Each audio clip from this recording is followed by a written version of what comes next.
So, in this chapter, we are going to learn about heat and energy. First of all, we'll start with the concept of heat. That what is heat? Heat is a form of energy that is transferred between two bodies at two different temperatures when kept in contact. SI unit of heat is joule and CGS unit of heat is ERG, whereas 1 joule equals to 10 to the power 7 ERG. Now the concept of temperatures, relation between Kelvin and Celsius scale of temperature. So temperature in Kelvin equals to 273 plus temperature in degree Celsius. Now relation between Celsius and Fahrenheit scale of temperature. C by 5, temperature in degree Celsius by 5 equals to F minus 32 by 9. Here F is temperature in degree Fahrenheit.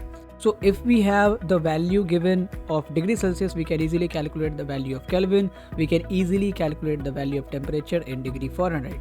So this is basically the formula which you have to use. Now, thermal expansion.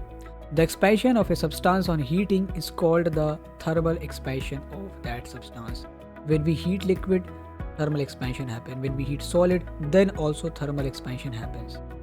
Anomalous expansion of water. The expansion of water when it is cooled from 4 degrees Celsius to 0 degrees Celsius is known as anomalous expansion of water. We will learn that what are the consequences, how anomalous expansion of water help nature and organism to survive, thrive in the later part of this lecture. Now the volume of water is minimum at 4 degrees Celsius. The density of water is maximum at 4 degrees Celsius. Here is a graph showing variation in volume of water in a range of temperature between 0 degrees Celsius to 10 degrees Celsius. And here is a graph showing variation in density. Here the graph was variation in volume. Here is a graph is showing variation in density of water in a range of temperature from 0 degrees Celsius to 10 degrees Celsius. Now Hope's experiment to demonstrate the anomalous expansion of water. Here is Hope apparatus. You can see Hope's apparatus given alongside is used for demonstrating the anomalous expansion of water. The apparatus consists of a tall metallic cylindrical container. This is a cylindrical container, as you can see, provided with two sides opening, one near the bottom and other near the top. This is the two sides opening. Fitted with thermometers T1 and T2. These are the thermometers, as you can see. The central part of the cylinder is surrounded by cylindrical trough containing a freezing mixture of ice and salt. The cylinder is filled with pure water at room temperature. The temperature recorded by both the thermometers is observed at regular intervals of time. Now we will see how the experiment goes.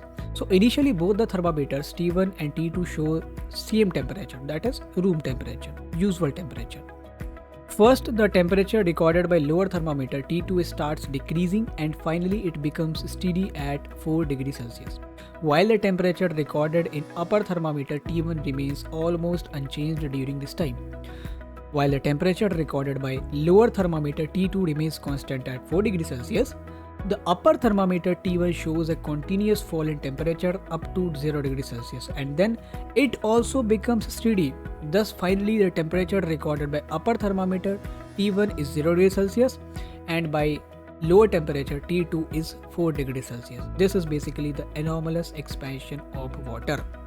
Here you can see temperature of thermometer 1, upper thermometer 2 is 0 degrees Celsius and temperature of thermometer 1, lower thermometer is 0 degrees Celsius. Then we have consequences of anomalous expansion of water. First is fishes survive in ponds even when the atmospheric temperature is below 0 degrees Celsius. That is only because of anomalous expansion of water. Here is what happens. During cold weather, the aquatic life is preserved by the anomalous expansion of water. As temperature drops to about 4 degrees Celsius, water at the top of pond contracts and becomes denser and sinks to the bottom. This circulation continues until the entire pond cools to about 4 degrees Celsius. A further drop in temperature at the surface of pond causes the top layer to cool further and expand and remain at the top due to the lower density till it freezes. Hence, though the upper layer is frozen and the rest of the water at the base remains insulated from the cold at 4 degrees Celsius, allowing the fishes to easily survive. This is how fishes can survive even when the temperature goes beyond the 0 degrees Celsius. Then, a glass bottle completely filled with water and tightly closed at room temperature is likely to burst when kept in the freezer of a refrigerator. This is what happens. When the temperature of the water falls below 4 degrees Celsius inside the freezer, the water inside the bottle starts expanding. And in case the bottle is filled completely and closed tightly, means there is no space of expansion now. Water does not get space to expand inside the bottle. Hence, in this state, it is possible that the bottle may burst due to pressure exerted by the expanding water inside. Now, deep pond of water has its top layer frozen during the winter. State the expected temperature of water layer. Just in contact with ice, it is minus 0 degrees Celsius, and at the bottom of pond, it is minus 4 degrees Celsius. Here you can see when the temperature of atmosphere falls below 0 degrees Celsius, the water at the surface gradually freezes to ice, but the water under the ice layer remains at 4 degrees Celsius. Energy flow in an ecosystem. A unit composed of biotic component and abiotic component is called ecosystem. Biotic components are producers, consumers, decomposer. Who are the producer, consumer, decomposer? We are going to discuss soon. And what are some abiotic components? So light, heat, rain, humidity, etc. are abiotic component. Now here you can see tree is the producer, rabbit is the consumer because rabbit eats the tree leaves. Now rabbit is getting eaten by a wolf. Wolf is a secondary consumer. Now when wolf die, the biotic material of wolf get absorbed in the soil and it is decomposed by the decomposers like worms, and now its decomposed minerals are getting absorbed by the tree again. So this is how the food chain works. Now we are going to have a look on the food chain. So this is the producer, grass, and now grass will be eaten by grasshopper. This is the primary consumer. Grasshopper will be the prey of frog, that is secondary consumer.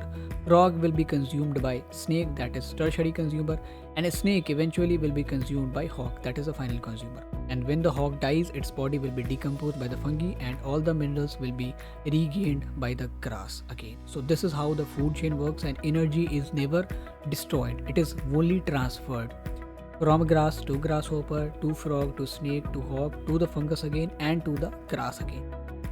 Now energy flow. The energy flow in ecosystem moves in a fixed direction. At the end, the energy reaches to the degraded state and it is not returned to the sun to make the process cyclic. Application of laws of thermodynamics in the energy flow. According to the first law of thermodynamics, also known as the law of conservation of energy, energy can be transformed from one form to another form, but it can neither be created nor be destroyed.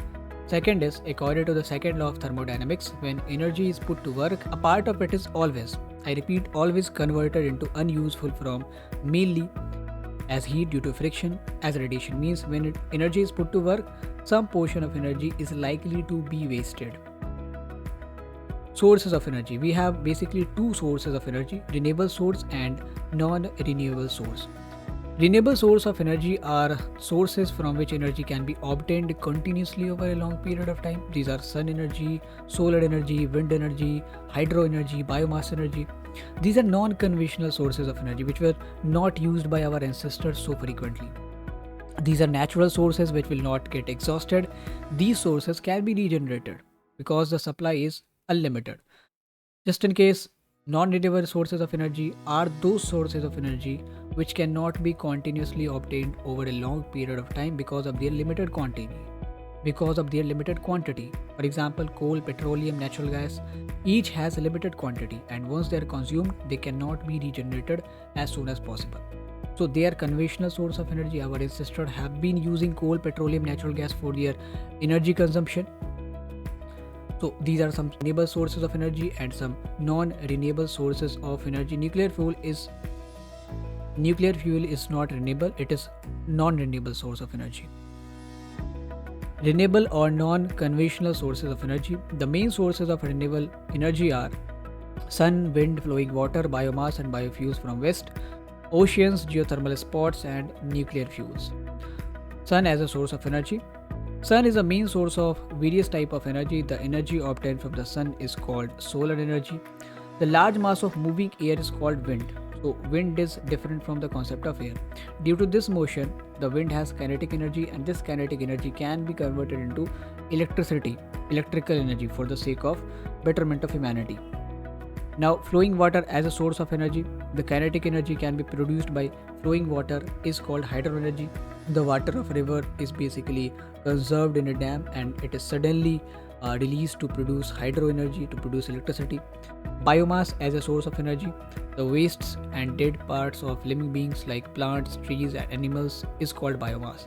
The chemical energy stored in the biomass is called biomass energy. Tides as a source of energy. The energy possessed by rising and falling water in the tides is known as tidal energy. It is also used to generate electricity. Oceans as a source of energy. Ocean thermal energy. Two kind of energy is there in the ocean: ocean thermal energy and ocean waves energy.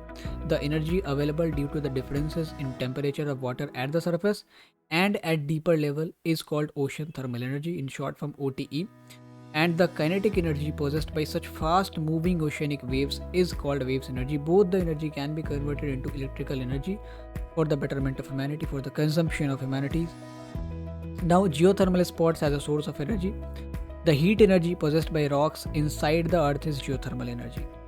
Nuclear fuel as a source of energy. When uranium nucleus is bombarded with a slow neutron, it splits into two nearly equal light nuclei and a large amount of energy is released. This phenomenon is called nuclear fission, and by this concept and another concept, nuclear fission, we can produce electricity, we can make nuclear weapon and all. When two light nuclei combine to form a heavy nucleus at a very high temperature and high pressure, a tremendous amount of energy is released.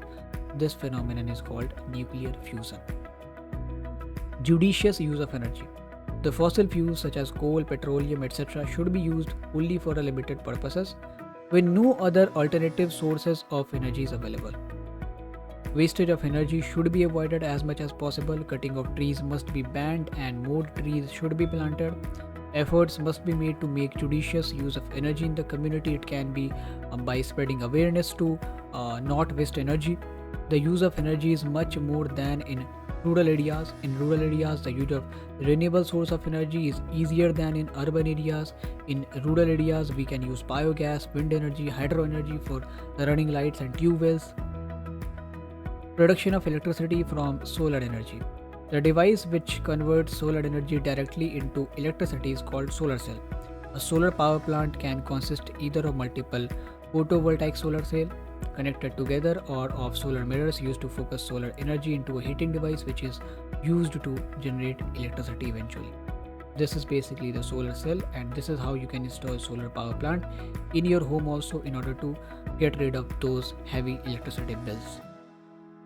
Some of the advantages of using solar panels are: they do not require any maintenance, they last over a long period of time, their running cost is almost nil. You do not have to pay any kind of electricity bill if you use solar panel in your home. But there are some disadvantages too. That is, the initial cost of solar panel is sufficiently high. The installment cost is very expensive. The efficiency of conversion of solar energy to electricity is low because of the wastage of energy in the process. Another source, production of electricity from wind energy. So advantage of using wind energy, it does not cause any kind of pollution because it is completely based on the movement of air. It is an everlasting source of energy because air is never going to end. Some of the limitations of using the wind energy is that you cannot establish wind farms everywhere. These can only be established in the coastal areas where wind blows around the year steadily with a speed not less than 15 km per hour. A large area of land is needed for the establishment of wind farm, so you need to have a large corpus of land. Third is production of electricity from flowing water or hydro energy. Hydro energy is converted into electrical energy by using a turbine. The electricity so obtained is called hydroelectric power. This is a hydroelectric plant. Here the water of river is conserved in the river dam, and when it is released it falls on turbine and it basically moves the turbine so fast that by this kinetic energy, this electrical generator, it convert that kinetic energy into the electrical energy, hydroelectric power. Some of the advantages of using hydro energy is: it does not produce any kind of environmental pollution, it is a renewable source of energy, it can be regenerated. Some of the disadvantages are: the flowing water is not available everywhere and it takes a huge capital to build dams, and also because of the construction of dams over rivers for the generation of power, we are basically interfering in the life of flora and fauna, and that is why plants and animals of that reason get destroyed or killed. Now, next is production of electricity from nuclear energy. It is possible to produce electricity from nuclear energy in a nuclear power plant by a controlled chain reaction of nuclear fission of a radioactive substance like uranium 235 or plutonium 239. This is how a nuclear power plant look like, the system of producing electricity. Some of the advantages of using nuclear energy is a very small amount of nuclear fuel can produce a tremendous amount of energy. Once the nuclear fuel is loaded into a nuclear power plant, it continues to release energy over a long period of time. Some of the limitations are it is not the cleanest source of energy because many harmful nuclear radiations are produced in the process, which are highly energetic and penetrating. These radiations can cause ionization and are very harmful to the human body. So, a high standard of protection is needed for the persons working in the nuclear power plant and also for the environment. The waste obtained from nuclear power plant causes a high degree of environmental pollution. This is also a thing of major concern when we talk about the climate change. Now we talk about energy degradation. The gradual decrease of useful energy due to radiation, loss, friction, etc. is called degradation of energy. For example, when we run a vehicle, only a part of energy obtained from its fuel is used up in running the vehicle. Major part of it is wasted in heating the moving parts of machine and doing work against friction between the ground and its tires in the form of sound. When electrical appliances are run by electricity, an appreciable part of electrical energy is wasted in the form of heat energy. So efficiency is very low here. Now coming to the greenhouse effect. Greenhouse effect is the process of warming of Earth's surface and its lower atmosphere by absorption of infrared radiations of long wavelength emitted out from the surface of Earth by greenhouse gases such as carbon dioxide, methane, nitrous oxide, ozone, chlorofluorocarbons, etc. This is how the greenhouse effect works. Like this is basically one of the reason of climate change on the planet.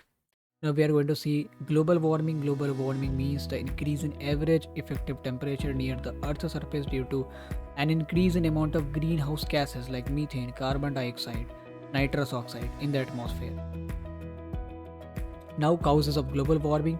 The concentration of carbon dioxide has increased up to 25% due to industrial growth, combustion of fossil fuels, clearing of forest, etc. The concentration of chlorofluorocarbons has increased at a rate of 5% per year. These are the causes of global warming. If it is not mitigated now, this will pose a great risk in the near future. Now, impact of global warming on life on Earth. The blooming season of different plants has changed. Deaths due to heat stroke have increased both in animals and the humans. The world's ecology has changed. The regional climate, which has an immediate effect on simple organisms and plants, has also changed. So this is basically how global warming is affecting our Earth in harmful manner. We need to do something about that. Thank you for watching. Be a aware citizen and emit as less greenhouse gas as you can.